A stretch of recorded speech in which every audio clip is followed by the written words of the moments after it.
Sarean normalean teknologiari buruz hitz egiten dugu. Ez dakit zenbat aldiz hasi naizen programa hau horrela, beste gauzei buruz hasieran hitz egiteko, hasierako tartetxo honetan.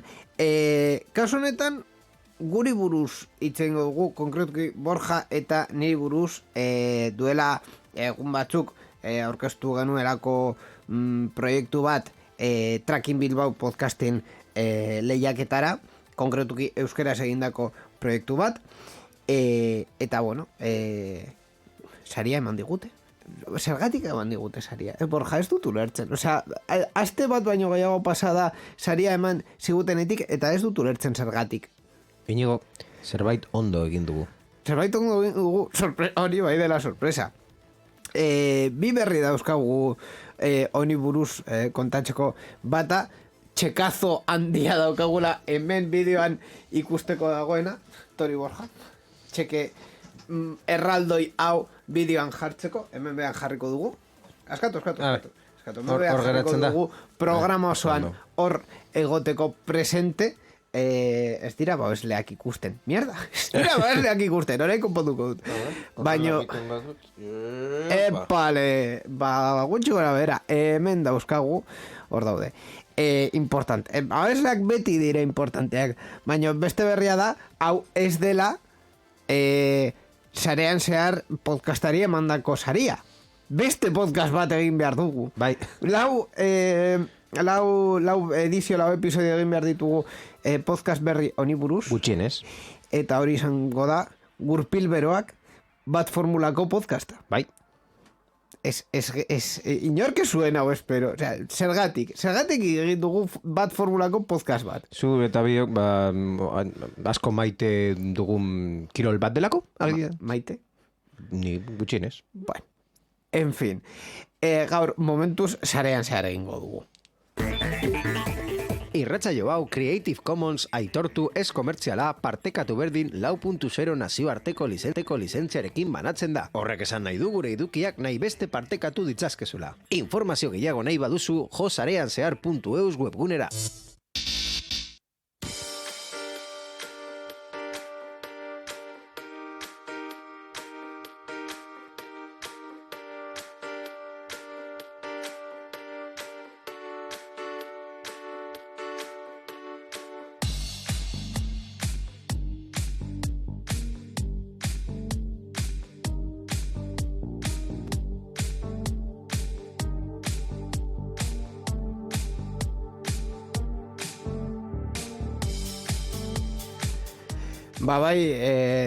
Bideoan ikusten den txeke erraldoi hori pantalla mantenduko dugu, baina bueno, zerbait irabazi dugulako. Basikoki oso posik haude, baina sarean zehar ere mantenduko dugu.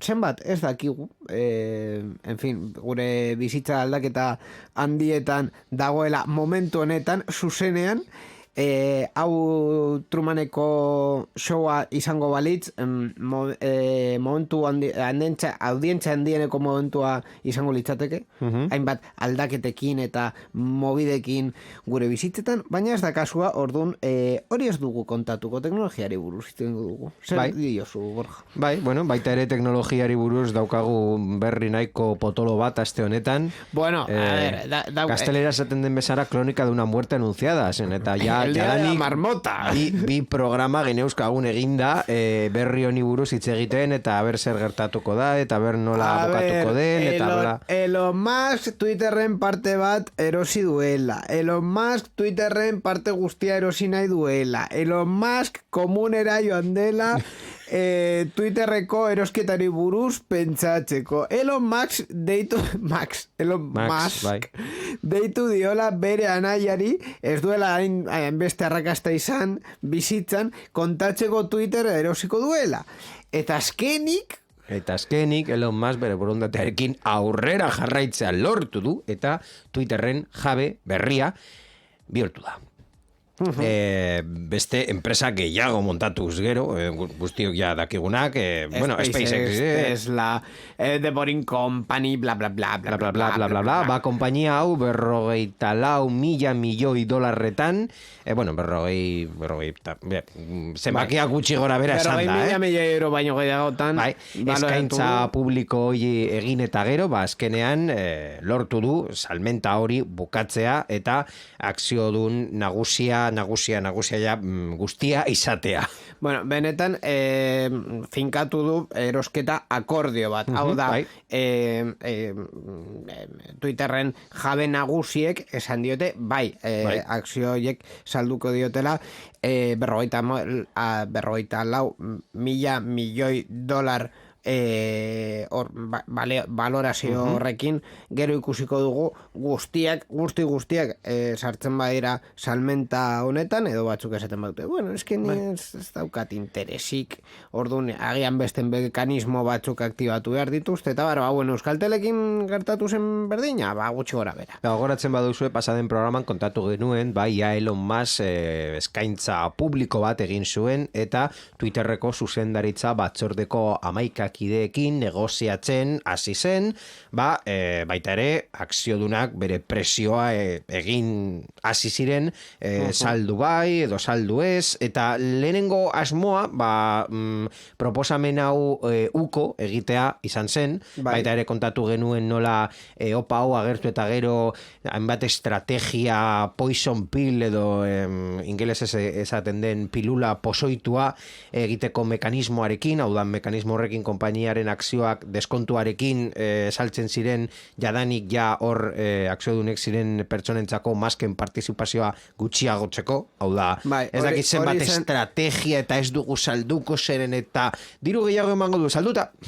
Claro, hori izan zen, zuzendaritza batzordeko estrategia bat printzipioz, haiek, 11 pertsona hauek ez zutelako saldu nahi. Baina, claro, Elon bere txekera hartzen duenean eta esaten duenean, begira, akzio bakoitzaren balorazioa berbi edo beriru egin, ez dakit zenbaten valorazioa eta ez da zenbat diren matematika eta berdin zait. Baina, bikoizten edo irukoizten badu akzioaren valorazioa, akziodun nagusiek presioa egin zuzendaritza batzordeari esateko, bueno, a ber, osea, ez dugu salduko, benetan ez dugu salduko. Badakizu inigo Homer Simpsonen estena hori, non ez dakiz zer galdetzen diote, eta berak esaten du, bueno, bai. Hori. Hainbat gauza esan daitezke. Prozesua ja bukatu da, Twitter Elon Musken eskuetan dago, eta galdera da, eta orain zer egingo du, ze planak suposatzen du, bere buruan, nor dago Elon Musken buruan, baina berak bai pizka bat berba egin duela kontatzeko zeintzuk izan diren, edo zeintzuk izango diren bere planak sare sozial honekin. Hau da, gogoratu gatazka hau hasi zela, berak publikoki lehen momentuan esan zuenean seriotasun bezala jada zeukatela ideia bat askatasun eskubidea eta zer? Lehenik eta behin, zuzenean konektatuko dugu Elon Musken burmuinarekin. Ui!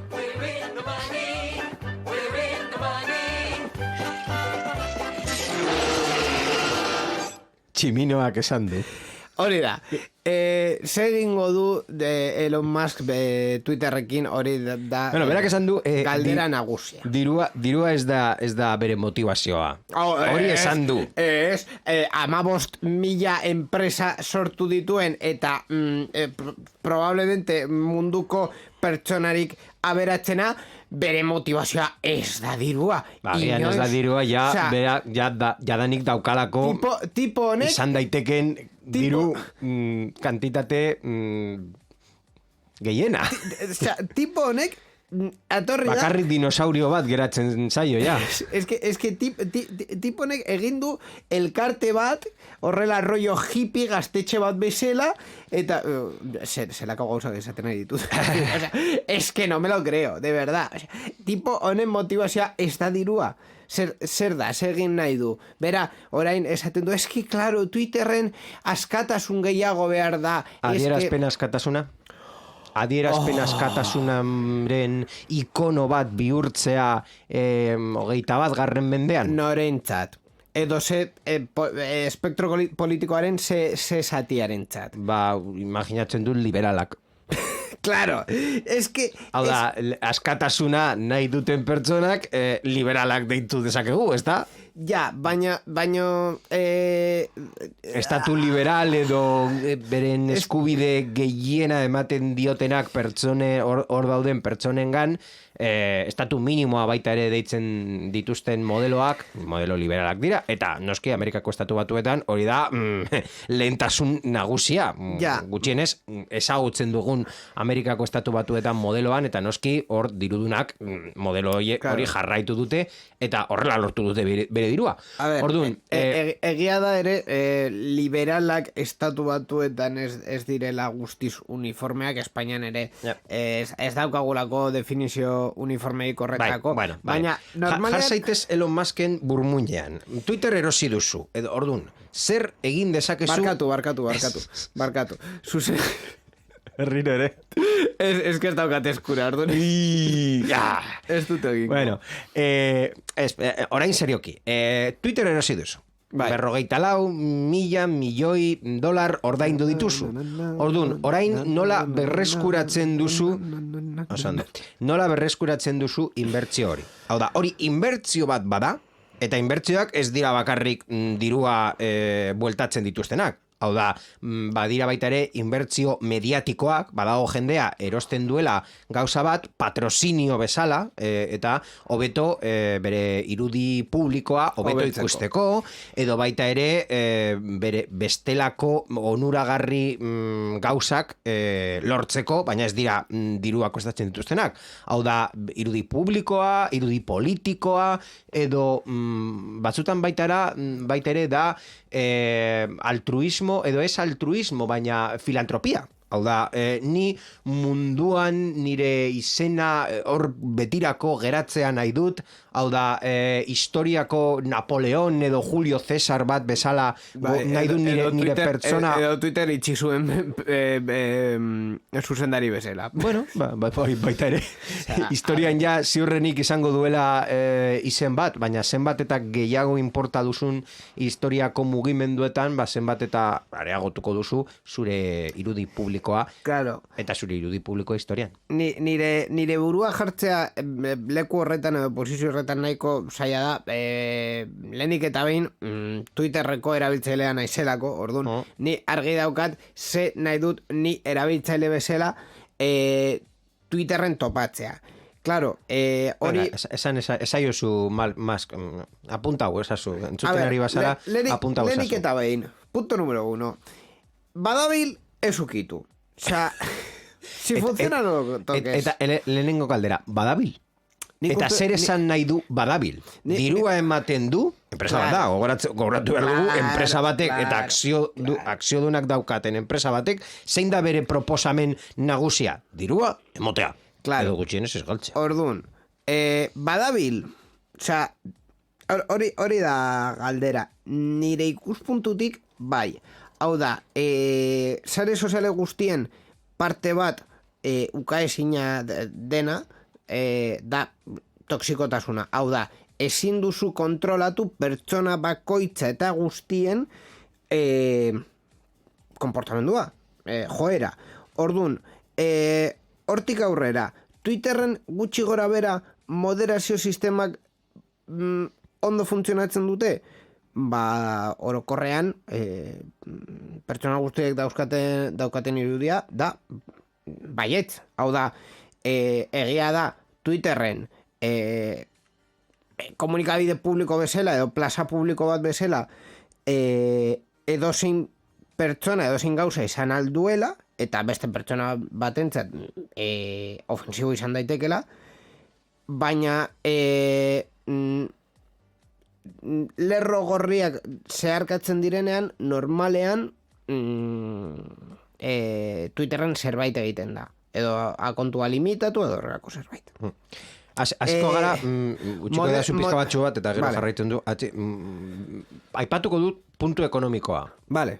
Esateko zergatik ez da diruaren gatik. Twitter balio batekin erosi du, eta nola irabazi dezakezu dirua, hau da, diruagatik egin du dirua irabazteko. Nola irabazi dezakezu dirua Twitterrekin. Twitter 44.000 milioietin erosi, eta 48.000 milioietin saldu. Claro. Dirua irabazi dut? Bai. Listo. Beste aukera bat, Twitterrek urtero ematen du diru sarrerak, eta ni horretatik nire partea, noski, akzio dun nagusia, barrura. Twitterrek irabazten du dirua? Diru sarrerak ematen ditu? Galdera hori erantzuteko. Zein da horren erantzura? Zein da horren erantzuna? Bai, badaukat. Ikusi ditut akontuak, horrela bilatzen Google oso askar. Bai. Ez naiz oso... Ez du jarraitzen du. No. Bai. 2018 eta 2019 bai eman zuten zifra positiboa, 2008an bueltatu zen atzera. Hau da, bere gehiengoko urteetan zifra negatiboak ematen ditu. Claro, ez du sare 2008 ez du komunitate oso handia, ez ditu erabiltzaile aktibo hainbeste konparatzen badugu Facebook, Instagram, TikTok edo bestelako modako sare sozialetekin alderatuta, bai. Orduan, non dago Twitterren potentziala? Elon Musk esaten du potentzial asko ez ikusten diola, baina potentzial ekonomikoa? Bai. Potentzial ekonomikoa badauka. Hau da, orokorrean 2018 eta 2019 eziketa urteak izan ziren, hau da, ekonomia globala orokorrean ondo zebilen, orduan, Twitter azken bi urtetan zenbaki gorriak eman ditu, ekonomia globala zenbaki gorriak eman dituelako, hau da, diru galerak edo non egon direlako. Horretaz aparte, 2-3 urtetara begira, ziurrenik, Twitter zenbaki positiboetara bueltatuko da, ez gehiagi egin gabe. Nondik ateratzen da Twitterren dirua? Publizitatetik. Orduan, ze egin behar da? Batez ere, bere sektorean edo bere sare sozial estiloan erabiltzaileak areagotzea. Hau da, nire ikuspuntutik ez dauka zentzurik orain Twitter TikTok batean bilakatzea. Erabiltzaileek ez dutelako hori nahi. Hau da, Twitterren dauden erabiltzaileek orokorrean ez dute bideo gehiegi edo irudi gehiegi konsumitzen. Orduan, ez duzu Twitter batean TikTok batean bilakatuko, hor dagoelako Instagram eta TikTok ez dauka zentzurik beste TikTok bat saiatzea.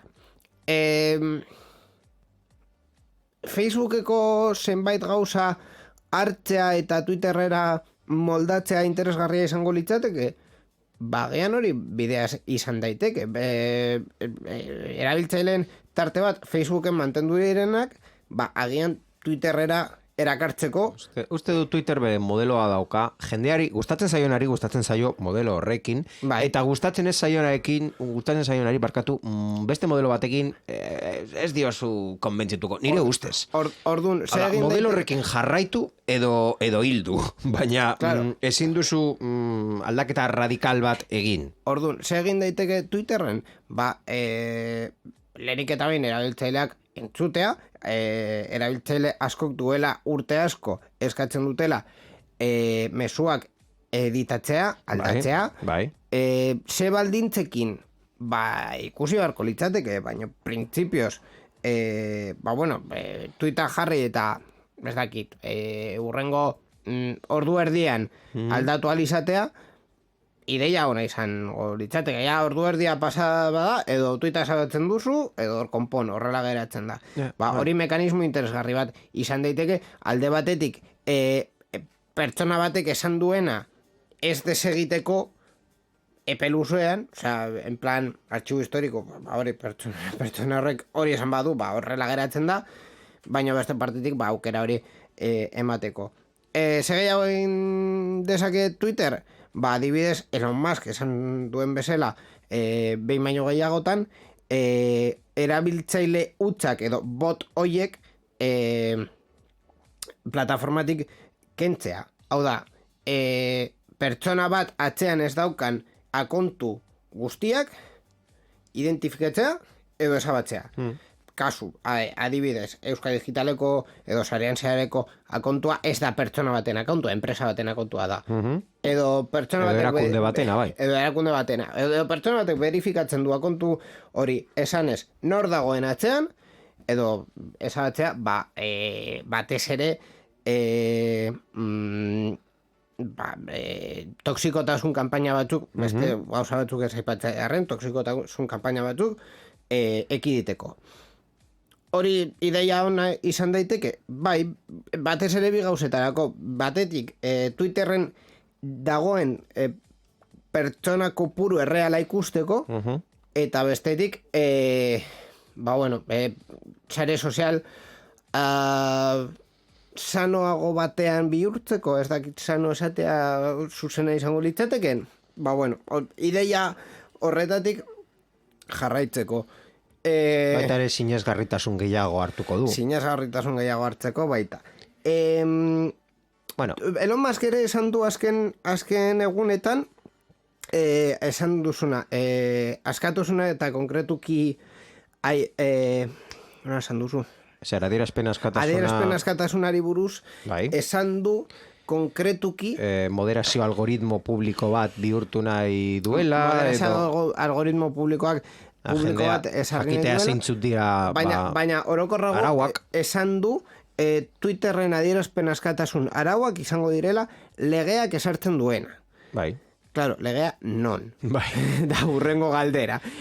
Estatu Batuetan, herrialde bakoitzean berea, egia da... Egin dezake, gero pertsona, zuk esan duzun bezala, pertsona bakoitzak edo profil bakoitzak pertsona baten atzean badago, pertsona horrek nazionalitate bat dauka edo leku batean bizitzen da. Orduan, zu pertsona edo profil pertsona horren atzean dagoen pertsonari salatu nahi baduzu, pertsona horrek dagoen herrialdearekin izango du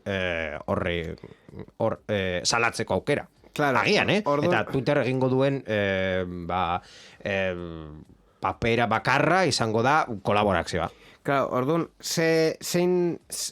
horrekin ze bide jarraitu dezakegu. Adibidez, tweet bakoitzean geolokalizazioa behartzea ez publikoa baizik eta bakarrik Twitterreko sistemetan erregistratzeko eta jakiteko pertsona bakoitza nondik bidaltzen ari dituen mezuak jakiteko ze lege aplikatzen zaion pertsona bakoitzari. Ez hainbeste, baina gutxienez esatea zein da zure nazionalitatea eta zure izen abizenak eta zenbaki identifikazioa. Claro, baina adibidez, ni Alemanian bizi banaiz, baina Espainiako naiz... esatea Alemanian bizi zarela. Claro, orduan... Hau da, elbide bat jarri. Elbide bat jarri. Eta verifikatu esto gutun batekin. Bai. Horrek egiten du Google negozioekin. Hori egia da. Ez dakit Twitter eta Googleen tamainak alderatzekoak badiren, baina egia da. A ber, ez da erraza, inbertsio zigorrazko horrelako sistema batek inbertsio asko behar duela eta denboratan baita ere, ez dakit zenbat izango den, jendea onartzeko, baina nire ustez inbertsio pixka bat arriskutsua, baina oso onuragarria izan daiteke etorkizunerako. Bai, egia da ere, beste kontu batzuetan bai badakigula Masken posizioa adibidez duela hilabete batzuk martxan jarri zen NFT avatar hoiek suposatzen direla bakarrak zirela eta kripto txamponekin ordaintzen zirenak. Ja kontatu dugu, lehenengo tuita saltu zela ez dakizen bat diru milioi pila bat baina, eta gero. Horretaz aparte, Musk esan zuen Twitter erkurtzoak botatzen ari duela kaka honetan, literal, ez daukala zentzulik hau. Momentuz, ondo dirudi. Ikusiko ni honekin bat nago Elon Muskekin, azkenean NFT horiek eta movida horiek denbora eta diru galera izan direlako eta argi ikusi da. Hortik aurrera, ez dauka proposamen finkorik. Egia da, adierazpen askatasunaren arloan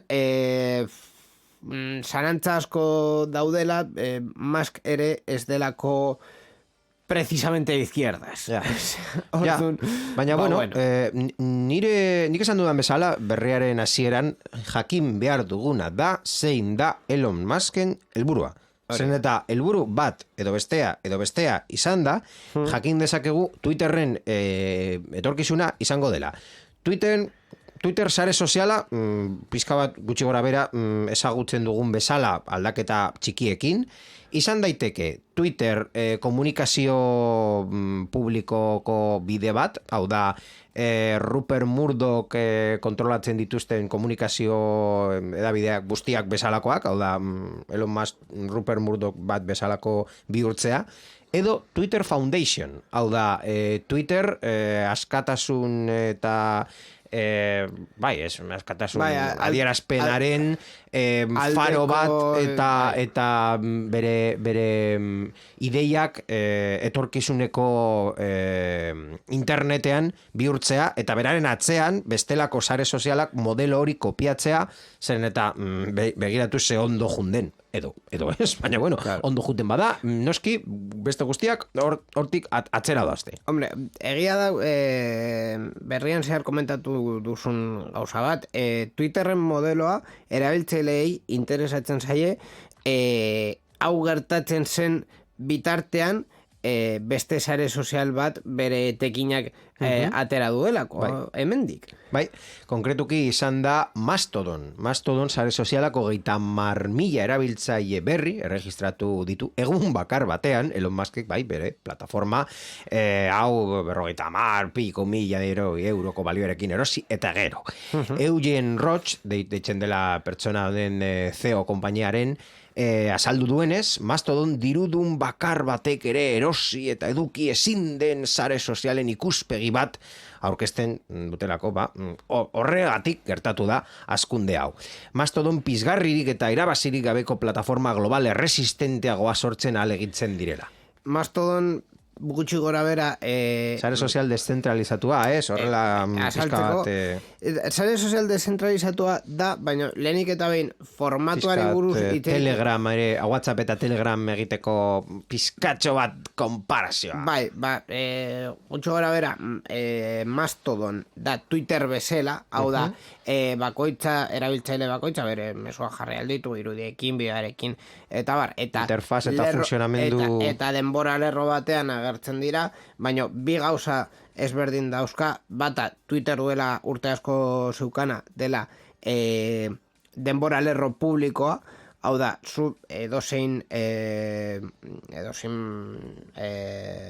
erabiltzailearekin ikusi dezakezu beste erabiltzaile guztiek horrela aukeratu badute jartzen ari dituzten mezu guztiak eta denbora lerro batean antolatzen da hori. Beste partetik esan duzun bezala Mastodon Twitter bezalako sarea da, baino deszentralizatua. Hau da, Mastodon ez dauka zerbitzari bakarra eta gainera orokorrean erabiltzaileek zerbitzari nagusi bezala ikusten zuten zerbitzaria baina ez da blockchain. Alta berrietara itxi dute. Hau da, ez da blockchain. Hori ere, komunikabide batzutan esan dute, Mastodon blockchain, sare sozial, ez da blockchain. Ez da blockchain, vale? Edonor bere Mastodoneko zerbitzaria instantzia deitzen diotela sortu dezake, bere komunitate bezala, foro bat bezala, eta orduan pertsona bakoitza erabaki behar du non egiten duen berea kontua, ze zerbitzarian, ze instantzian egiten duen berea kontua. Eta esan dakoa, nagusi bezala ikusten zena mastodon.social itxi dute alta berriak egiteko, orduan beste komunitate bat aukeratu behar duzu alta egiteko. Euskadin daukagu adibidez mastodon.eus. Behin alta eman da, hori ez du esan nahi Mastodoneko beste zerbitzariekin ez dagoela erlaziorik. Zu beste zerbitzari baten pertsona jarraitu dezakezu, eta depende de nola konfiguratzen duten, denbora lerro hori, denbora lerro globala izan daiteke. Baina batez ere, zu jarraitu dezakezu, edozin zerbitzarian dagoen, edozin erabiltzaile. Orduan, alde honetan, Twitter bezala egin dezakezu. Hau da, berdin da, Mastodoneko zein komunitatean alta eman duen pertsona, zu jarraitzen duzu, eta zure denbora lerroan bere mezuak agertzen dira. Orduan, hori da gaur egun daukagun alternatiba. Begiratu nuen azken aldian, zerbitzaren nagusian zeuden 600.000 pertsona horrelako zerbait. Eta beste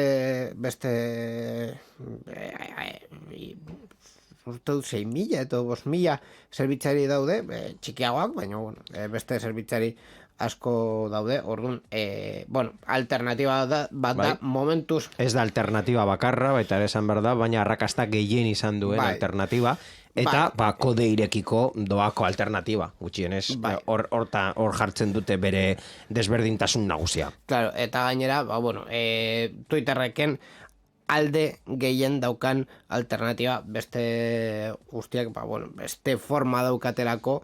Ni alta eman nuen duela egun batzuk, egia esan, uste dut 2 pertsona jarraitzen ditu dela, ez daukat valorazio handirik Mastodon buruz, baina denbora eman eta jarraituko dugu kontatzen nola duen esperimentu hau Twitterrena eta Mastodonera, baitare. Bai, baina interesgarria batez ere, sare sozial horrela txikiagoa, Twitter bere lehenengo momentuan zen bezalako sare soziala berreskuratzea baita ere, ideia ona izan daiteke kasu batzutan.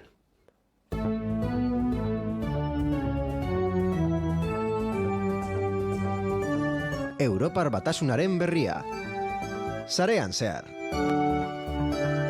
Europar Batasunari buruz hitz egitera pasatuko dugu, baita ere jarraipen bezala beste programetan komentatu dugun berrian sakontzeko. Europar Batasunak dagoeneko jarri duelako USB-C kargagailu unibertsala izateko data. Bai, kontatu duzun bezala, hau ez da berri originala, iazko irailean jakin genuen USB-C kargagailua Europar Batasunaren proposamenaren araberako araua izango zela. Aste honetan jakin dugu Europar Batasunak aurrera pauso bat gehiago handia eman du, errealitate oso bat hau izan dadin. Izan ere badakigu USB-C kargagailu unibertsal eta bakar gisa esartzeko data. Hau izango dela 2025 urtea. Hau da, 2025 arte, itxaron beharko dugu, indarrean sartzeko neurri hau. Testu berria jasotzen duen bezala, salbuetzita geratzen dira gailu txikiegiak alanola erlojua dimenduak edo kirol jarduerarekin lotutakoak. Hau da, USB-C mugikorretan eta horrelako... Tabletetan eta horrelako. Bai, eta edozein markaren fabrikatzaile kargagailu hau erabili beharko dute, eta hemen gure protagonista, Apple. Borrokan lia eman du bere lightning kablearekin. Europako Parlamentuan eroiden baita beste xehetasun bat aririk gabeko kargarekin lotuta dago. Dakigunez, aririk gabeko kargarako hainbat estandar desberdin existitzen dira, eta... Ezberdin, baina gutxi eta haien artean ez dira oso ezberdin, hau da, gaur egun dauden bi estandar potentenak dira... MagSafe, Applekoa, eta UI, bai. eta jazta. Eta QI benetan, MagSafe barkatu benetan, QI estandarraren evoluzio bat da, iman batzuk alboan jarrita, orduan, ez dago hainbeste aldea kontu horretan. Ba, hemen ere data bat argitaratu da 2026aren amaierarako gauzatu beharko dute estrategia bakar bat, hau da. Beste fabrikatzaile batzuekin bateragarria den karga irtenbide bat bilatu beharko dute. Hombre, hau argi dago, Apple'i ez zaio gustatuko, alde batetik bere dirua gastatu zutelako bere momentuan. Jarriko dute berriro kargailua iPhoneekin, edo kargailua adaptadorea. Hau da, Lightning ja baduzu, baina USB-C ez duzu. Orduan, jarriko dugu adaptadore txikia? Bai, hori egin zuten bere momentuan, ez dakit azkenean lege edo gomendio bat izan zela, baina... Hori ja egiten badute, hau da, zure iPhone edo ez dakizen gailuarekin erosterakoan saltzen badizute kargagailu kable adaptadorearekin, ja, legearekin...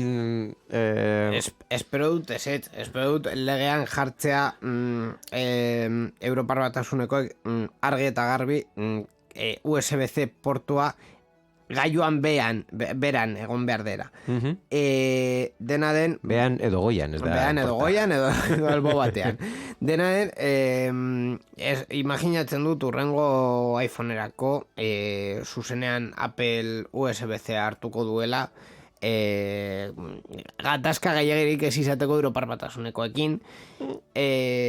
Baina Amerikako estatu batuetan zer egingo du? Mantenduko du Lightning? Hau da, egingo du Lightning Amerikako merkaturako eta USB-C Europako merkaturako? Ez dut uste. Egia da ere USB-C kontzeptua nahiko arriskutsua dela. Hau da, USB-C bezala saltzen dira potentzia eta voltaje ezberdin dauzkaten kargadoreak, orduan Ekizten da karga ultraskarra. Claro, kasu oberenean eta kargagailua, nahiko ondo eginda badago, gerta daiteke gailu batean sartzea eta eskargatzea, eta jazta. Baina kasu arriskutsuenetan kargagailua edo gailua bera egin dezake. Ordu, pup, edo fuf pup, edo badabum. Edo badabum, edo beste variante batzuk. Orduan, ez da kasu batzutan... Ikusiko dugu beste Samsung kasu bat, mugikorra leher egingo du. Kargagoioa lehertzea askoz probableagoa da kasu hauetan. Puntu horretan, agian Apple izan dezake arrazoiaren 1% como mucho, pero como muy mucho. Beste kontuetan, ez. Argi dago, kargagailu bakarrera joatea, bere momentuan micro USB-arekin erdi organiko gertatu zen, gaur egun USB-C-arekin, argi dago, ideia objektiboki ona dela. Baina, Applekoak basarete atzerako kontua hasi da, orduan ja jarri erlojua orduan. Baina erlojua kargatu MagSafe, ez da deitzen MagSafe, baina karga magnetikoarekin. Ez erloju hori. Ez erloju hori, beste bat. Apple buruz hitz egiten ere, por cierto, beste aurrera pausu bat eman dute, suposatzen dut dela batez ere gobernuko agentziak pizkat ekiditeko eta eta beti ez egoteko hor ikuspuntuan esatea, eske Apple ze gaiztoak diren, eta, azkenik emandako hitza bete du, eta Self-Service Repair Store deitutakoa martxan jarri dute. Onaino ondo, badirudi Apple konpontzeko eskubidearen mugimendu horretara hurbiltzen ari dela, baina Self-Service Repair Store atera du eta ikusi dugu, eta bere prezioak ikusi ditugu, eta baldintzetan naiz hor sartuta, gauzak pizka bat aldatu egiten dira. Izan ere, hainbeste aldatzen dena zaila izango da hori ekonomikoki errentagarria izatea zure kabuz konpontzea. Hau da, sistemak ikusi ditu eta hainbat adibide kontatu dezakegu. Adibidez, zure iPhone 13 Proaren pantalla apurtzen da, ba bueno, Applek saltzen du zure pantalla konpontzeko kit bat, $269.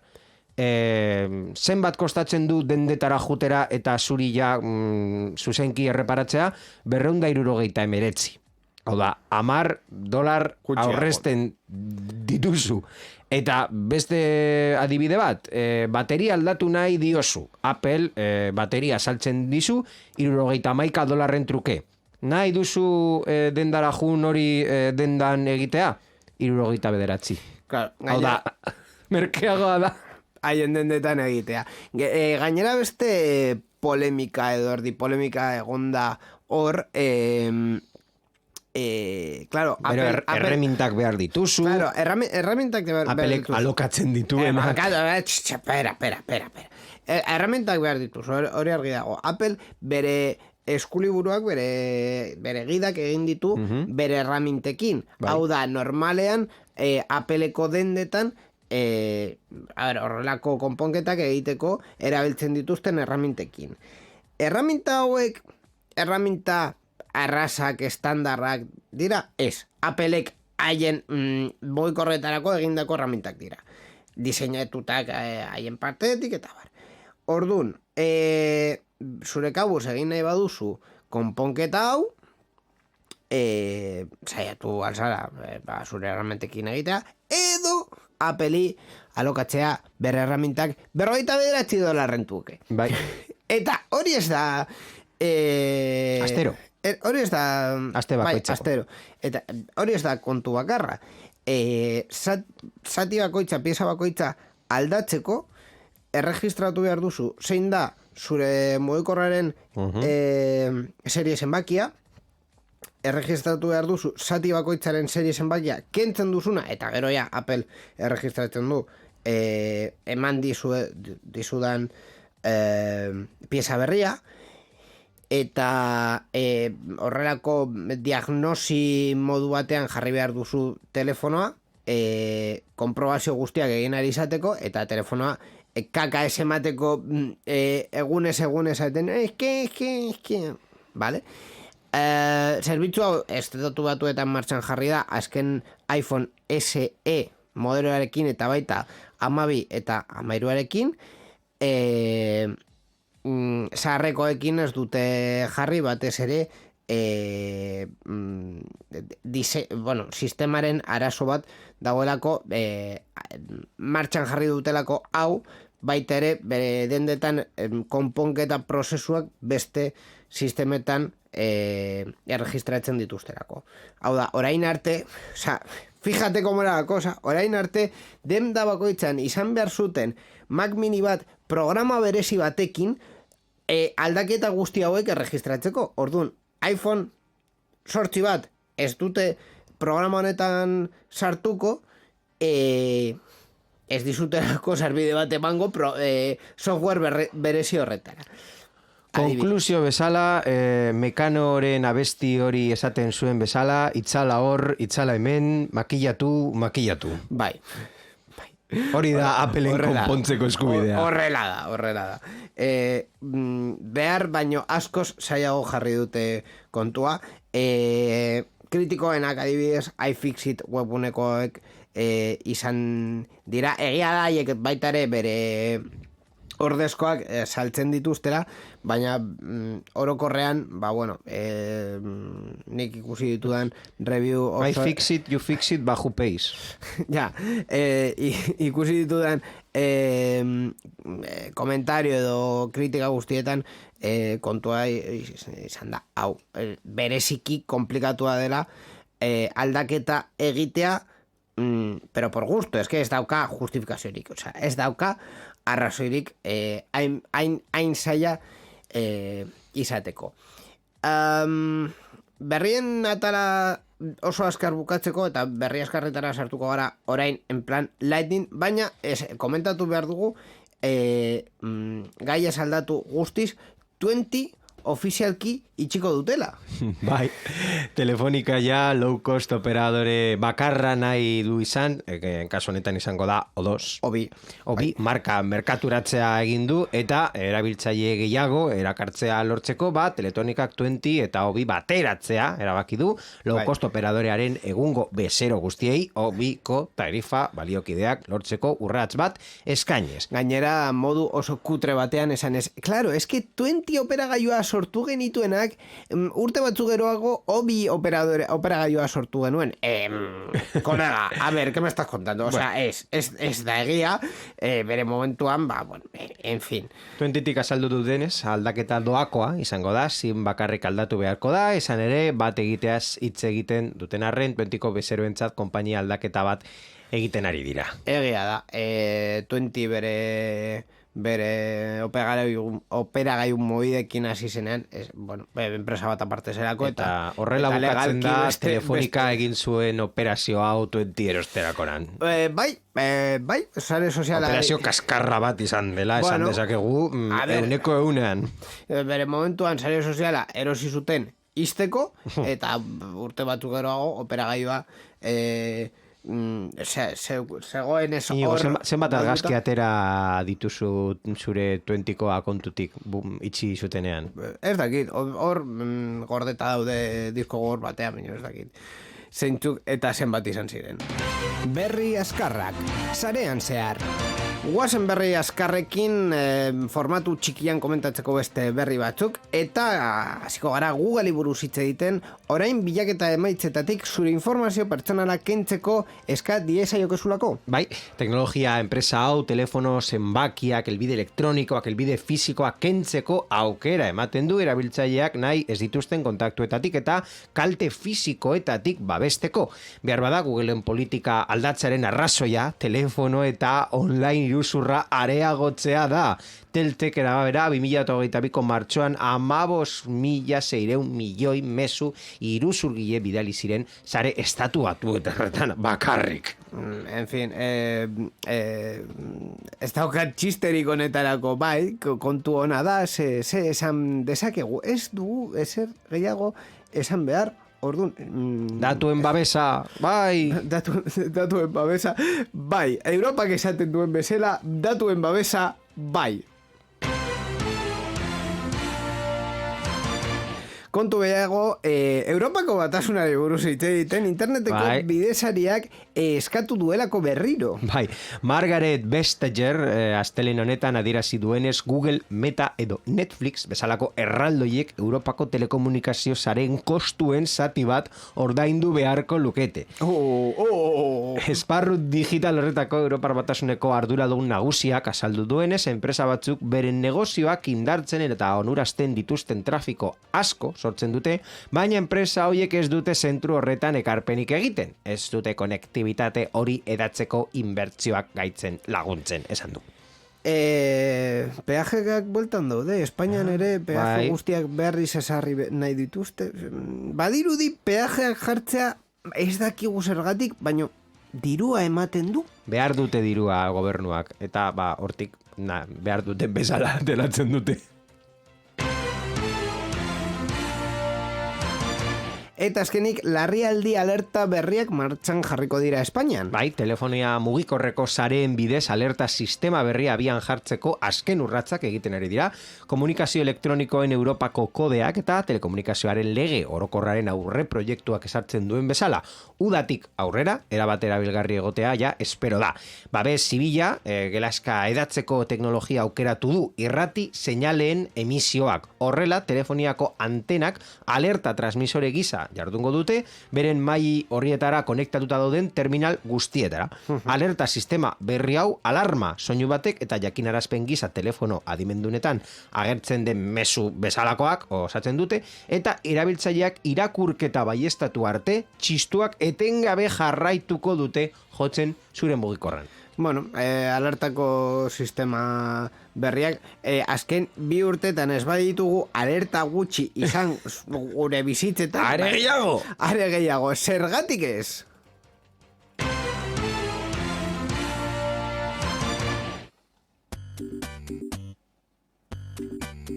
Titulol. Eta jarraituko dugu ja azken berriarekin, ez dakit berria izango den edo ez, edo aktualitatea izango den edo ez, esta teknologia izango den edo ez dakidalako zein den berria, hori delako titulol atal honen txistea. Borja berri bat aukeratzen duela, eta ni ez dakite zer, orduan ikusiko duzue nire erreakzioa zuzenean. Ikusiko dugu, berri hau aukeratu du kontatzea ilusati independientetan ia barri egiten duzun edo ez. Lehenengo, gaia, errealitate virtuala. Bien, errealitate virtuala etorkizuna dena. Errealitate virtualaren etorkizuna non Zuckerberg diru asko sartu du eta momentuz diru galerak potoloak egiten ari den lekuan Meta enpresarekin. El chiste se cuenta solo. Eta orain ja berria, errealitate virtualako ikertzaileek musuen sentsazioa nola simulatu jakin dute. Hau da, zu musukada bat eman ahalko duzu metabertsoan eta sentitu musukada hori. A ber, ni musukada sentitu nahi badut, nire mutil hartzen dut lehenengo, edo bestela beste mutil bat, me lo arrimo paka, eta musu bat... Eta zer gertatzen da zure mugikorra bai, zure mutila Australian badago! Hor negoziazio bat egongo da, ni beste mutil batzuk musukatzeko, baina eske metabertsoan, metabertsoan sartzen zara eta musukada virtualak. Ja, baina, bueno, eske, quiero decir... Zure avatar egin alduzu hor... Eske, ni punto comparación, o sea... Bueno, ez duzu frogatu, agian lortzen dute modu realista batean. Borja, hau da, sexua eta cibersexua bezala. Alderatu aldira, es que no solo, es que ni punto comparación, o sea... ¿No? Robot asko eta movida asko sortu daitezke. Baina frogatu du edo ez? Aja! Ez dizut esauko zer frogatu da nire bizitzan, baina, pertsona batekin egotea piel kontra piel, eske ez dauka alderik. Osea, Mark Zuckerberg bere diru guztia bota aldu metabertso horretan, ni ez dauka dela interesik horretan, eta bere filia arraroetan, hau metatik atera da, edo... Ez, hau kasu partikular bat da, investigazio unibertsitate batean, baina, bueno, agian Mark Zuckerberg etortzen da eta erosten du. Oso ondo, eros desan.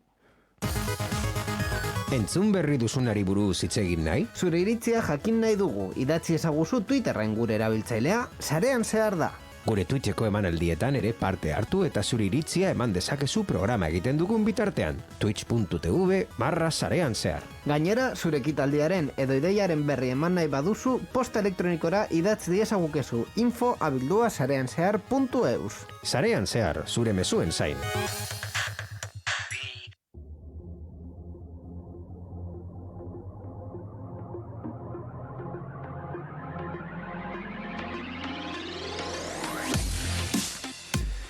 Bueno, Mark Zuckerberg eta bere txorrinbentoak pikutara bidali eta gero podcast hau sarean zehar edizio hau bukatuko dugu. Gauzatxo bat gogoratuz edo publizitate eginez, men ikusi duzuen kartela ez da sarean zehar sari bat jaso duelako, baizik eta podcast berri bat martxan jarriko dugulako, deitzen dena Gurpil Beroak, plagiorik ez.